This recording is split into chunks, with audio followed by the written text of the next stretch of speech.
খাওয়া। এখন সন্ধ্যায় আমরা চাইনিজ রেস্টুরেন্টে আসছি। এটা হচ্ছে আমার খুব পছন্দের একজন মানুষ হচ্ছে কাজী আরাফাত ভাই, 31 BCS এক অসাধারণ সুদর্শন একজন মানুষ।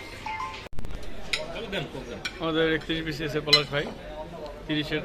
স্যারের নাম কি যেন ভুলে গেছি স্যার। মানে মহিতুল ইসলাম। ও মহিতুল স্যার। ওকে, 6টা দেন, আমি বাদে। কেন আপনি বাদ কেন? আপনি কি ইদানিং কি করতেছেন?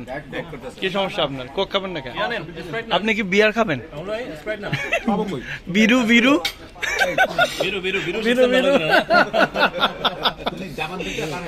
এবং সেই সাথে তার মন মানসিকতা সবকিছু খুব আবার পিছন থেকে শুরু করলেন কেন? ওটা বাদ। ওইটা ভালো। তো এখন এই চলো র্যান্ডম চলো। হ্যাঁ, না ভালো আছে, চলো। মানে কিছু নাই। এই জিনিসগুলো ভালো এবং খুব সুন্দর একটা আয়োজন হয়েছে এবং এখানে আমাদের বিশেষ সিনিয়র স্যার আছে। তো আমি বলবো স্যারকে খুবই আন্তরিক ধন্যবাদ। এরকম ভাবে পরিচিত হব, মন খুলে কথা বলছি, স্যার মন খারাপ করেন না।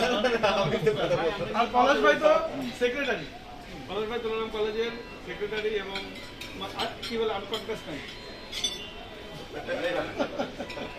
কামরুল ভাই হচ্ছে জামাই বউ চানাচুরের মতো ভালো উদ্যোক্তা এবং হচ্ছে ভালো মানুষ, একজন ভালো মানুষ পড়াশোনার সাথে আছে। আর নির্ধারণ খুব ভালো, খাওয়া দাওয়া শুরু করে, খাবারগুলোর দাও ভালো করে মিলিয়ে দাও। এখন আমাদের বসকে 3 মিনিট কথা বলবে। আমি হচ্ছে কি বলবো হঠাৎ আরাফাত ভাই আমাদের বস।